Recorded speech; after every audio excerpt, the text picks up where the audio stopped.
Hello കൂട്ടുകാരെ, ഇന്ന് നമുക്ക് അടിപൊളിയായിട്ടുള്ള ഒരു കുക്കർ ചിക്കൻ കറി എങ്ങനെയാണ് തയ്യാറാക്കുന്നതെന്ന് നോക്കാം. അപ്പോൾ വായോ, വേഗം സമയം കളയണ്ട. ഓക്കെ, നല്ല ടേസ്റ്റ് ഉള്ളതാണ് കേട്ടോ കുക്കർ ചിക്കൻ കറി. അപ്പോൾ നമുക്ക് അതിനായിട്ട് ഞാനിവിടെ 700 ഗ്രാം ചിക്കനാണ് എടുത്തിട്ടുള്ളത്. അതെല്ലാം ഞാൻ നന്നായി കഴുകി വൃത്തിയാക്കി വെച്ചിട്ടുണ്ട്. ഇനി നമുക്ക് അതിലോട്ട് ആവശ്യത്തിനുള്ള ഉപ്പ് നമുക്ക് ഈ സമയത്ത് ചേർത്ത് കൊടുക്കാം. ഉപ്പും പിന്നെ ഒരു 1/4 ടീസ്പൂണോളം മഞ്ഞൾപ്പൊടിയും അത്ര മാത്രമാണ് ഞാനിപ്പോൾ ഇതിലോട്ട് ചേർക്കുന്നുള്ളൂ കേട്ടോ. മറ്റേ ഇൻഗ്രീഡിയൻസ് മുളക് പൊടി അങ്ങനെയുള്ള കാര്യങ്ങളൊന്നും ഇപ്പോൾ ഞാൻ ചേർക്കുന്നില്ല. ജസ്റ്റ് ഉപ്പും മഞ്ഞൾപ്പൊടിയും. ഇനി നമുക്ക് നന്നായി ഒന്ന് കൂട്ടി തിരുമ്മി എടുത്ത് വയ്ക്കാം, ഫ്രിഡ്ജിൽ വയ്ക്കാം. അത് കഴിഞ്ഞിട്ടൊരു പാൻ വെച്ച് കൊടുത്തു. പാനിൽ നമ്മൾ ആവശ്യത്തിന് വേണ്ട ഓയിൽ ഒഴിച്ച് കൊടുത്തു. ഓയിൽ ഒഴിച്ച് കൊടുത്തതിന് ശേഷം ഞാനിതിലോട്ട് ഒരു മീഡിയം സൈസിലുള്ള സബോള നീളനെ കട്ട് ചെയ്തിട്ടുള്ളത്, കാരണം കുറച്ച് നീളനെ കട്ട് ചെയ്തിട്ടുള്ളതാണ് കേട്ടോ, അത് ഞാൻ പാനിലോട്ട് ഇട്ട് കൊടുത്തിട്ടുണ്ട്. ഇനി നമുക്ക് അത് ഒന്ന് വേവിച്ചെടുക്കാം. പെട്ടെന്ന് വെന്ത് കിട്ടുന്നതിന് വേണ്ടി നമുക്ക് ട്രിക്കാണ്.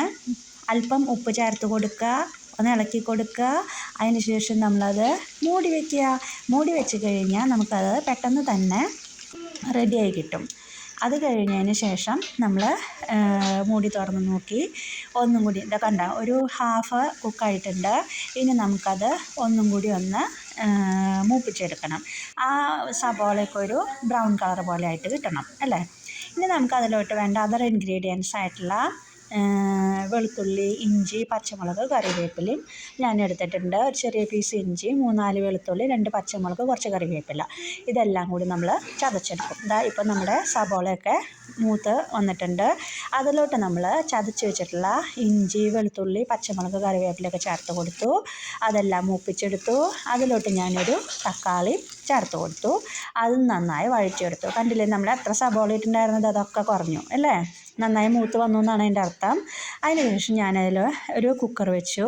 കുക്കർ വെച്ചിട്ട് നമ്മൾ തയ്യാറാക്കിയിരിക്കുന്ന ഗ്രേവി നമ്മൾ കുക്കറിലോട്ട് ഇട്ട് കൊടുക്കുകയാണ്. നിങ്ങൾക്ക് വേണമെങ്കിൽ ഈ പ്രോസസ്സ് പാൻ ഉപയോഗിക്കാതെ കുക്കറിൽ ചെയ്യാം കേട്ടോ, അങ്ങനെ നമുക്ക് ചെയ്യാം. എന്നിട്ട് ഞാനിതാ കുക്കറിലോട്ട് ആ ഗ്രേവി ഇട്ട് കൊടുത്തതിന് ശേഷം നമ്മൾ മാരിനേറ്റ് ചെയ്ത് വെച്ചിരിക്കുന്ന ചിക്കൻ അതിന് മുകളിലോട്ട് ഇട്ട് കൊടുത്തു. അതിന് ശേഷം ഇതെല്ലാം കൂടി നന്നായി ഒന്ന് മിക്സ് ചെയ്യാം. അപ്പോൾ അതാ ഞാൻ മിക്സ് ചെയ്തുകൊണ്ടിരിക്കുകയാണ്. ചിക്കൻ്റെ എല്ലാ ഭാഗങ്ങളിലോട്ടും ആ ഗ്രേവിയൊക്കെ പിടിക്കണം അല്ലേ, എന്നാലല്ല നമുക്ക് അതിന് ചിക്കൻ കഴിക്കുമ്പോഴൊക്കെ ഒരു ടേസ്റ്റ് കിട്ടുക. അപ്പോൾ ഞാനത് എല്ലാം നന്നായിട്ടൊന്ന് മിക്സ് ചെയ്ത് കൊടുത്തിട്ടുണ്ട്. ഇനി കുക്കർ അടച്ചു കൊടുക്കാണ്. കുക്കർ അടയ്ക്കാൻ വേണ്ടി ഞാൻ ഇവിടെ തരികട കളിച്ചുകൊണ്ടിരിക്കുകയാണ്. അവസാനം കുക്കറിൻ്റെ ലിഡ് അടച്ചു വെച്ച് മാറ്റി വെച്ചു. ഒരു വിസിലടച്ചിട്ട് അതിന് ശേഷം ഞാൻ മാറ്റി വെച്ചു. അതിന് ശേഷം വേറൊരു ചീനച്ചട്ടി എടുത്തു. അതിലോട്ട് 1/4 ടീസ്പൂൺ മഞ്ഞൾപ്പൊടി, 2 ടീസ്പൂൺ മല്ലിപ്പൊടി, 3 ടീസ്പൂൺ മുളക് പൊടി, അതുപോലെ തന്നെ ഒരു 1/4 ടീസ്പൂണോളം പെരുംജീരകം, 1.5 ടീസ്പൂണോളം ഗരം മസാല, ഇത്രയും പൊടികൾ ഞാൻ ചേർത്ത് കൊടുക്കുകയാണ്. മഞ്ഞൾപ്പൊടി, മല്ലിപ്പൊടി, മുളക് പൊടി, പെരുംജീരകം, ഗരം മസാല, ഇത്രയും പൊടികൾ നമ്മൾ ചേർത്തതിന് ശേഷം അത് നന്നായി ഒന്ന് മൂപ്പിച്ചെടുക്കണം. അതിൻ്റെ റോ ടേസ്റ്റൊക്കെ പോകണം കേട്ടോ, അപ്പോഴാണ് നമുക്ക് ഈ കറിക്ക് അതിൻ്റേതായിട്ടുള്ള ടേസ്റ്റ് കിട്ടുള്ളൂ. അപ്പോൾ പൊടികളെല്ലാം നന്നായി മൂപ്പിച്ച പൊടികളെല്ലാം നമ്മൾ വേവിച്ച് വെച്ചിരിക്കുന്ന ചിക്കനിലോട്ട് ചേർത്ത് കൊടുത്തു. ഇനി അത് നന്നായി ഒന്ന് മിക്സ് ചെയ്യുക. ഇത്രയേ ഉള്ളൂ, നമ്മുടെ കുക്കർ ചിക്കൻ എന്ന് പറഞ്ഞ പരിപാടി ഇവിടെ അവസാനിച്ചു. വളരെ ടേസ്റ്റ് ഉള്ളതാണ്. പിന്നെ ഇതിൻ്റെ പ്രത്യേകത എന്താണെന്ന് വെച്ച് കഴിഞ്ഞാൽ നമ്മൾ കുക്കറിൽ സബോളയൊക്കെ വഴറ്റിയിട്ട് വിസിലടിക്കുമ്പോൾ നല്ല കട്ടിയുള്ളൊരു ഗ്രേവി കിട്ടും.